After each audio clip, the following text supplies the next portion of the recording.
kulamadan ballaaran oo ay soo abaabuleen maamulka magaalada Balad Xaawo ee gobolka Gedo ayaa waxa ka soo qayb galay dhammaan qaybaha kala duwan ee bulshada rayidka ee ku nool Balad Xaawo iyo waliba deegaamada ku haraysan.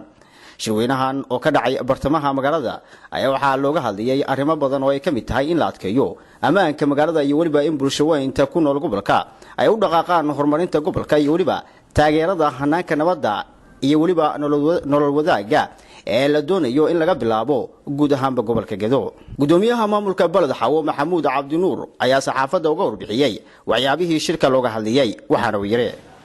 goobta fagaaraha isugu yimid salaamaya salaamka baad barnaamijka maanta soo nabad waxa ahay ka hadalno wacyigelin bulshada Balad Xaawo degan lagu wacyigelinayo shirar horaan u soo galnay shirarkii hore oo taxanaan loo ahay oo soo marnay shirarkii lagu soo qatimay shirka lagu soo qatimay baan maanta meesha ku qabsanay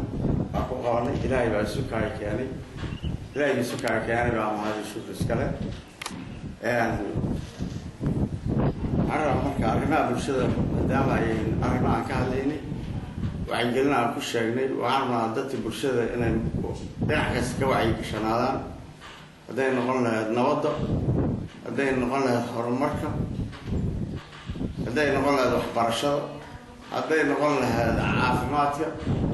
inay dhinac walba ka wacyigashantahay baa bulshada la rabaa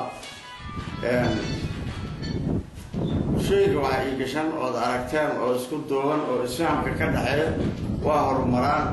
dhaqaale ay helaan caafimaad bay helaan waxbarasho ay helaan sidoo kale gudoomiye ku-xigeenka maamulka Balad Xaawo ayaa waxa uu sheegay in dawladdu ay gabi ahaanba iska ilowday gobolka Gedo waxaana uu ka codsaday in ay bulshada kala qayb qaataan horumarinta gobolka Gedo laakiin dawladda federaalka dhaliil badan ba soo jeedinayna kama helno mushaaraadka nagu filan hawlgallo markay jiraan kama helno wixii shidaalaadka iyo loo baahan yahay sanadaha dagaalka looga baahan yahay kama helno qalabka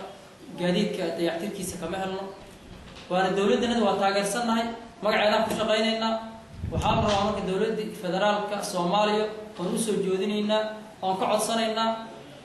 kaalinta ay ku lahayd gobolka Gedo xagga ciidamada iyo xagga bulshada rayidka qaybaheeda kala duwan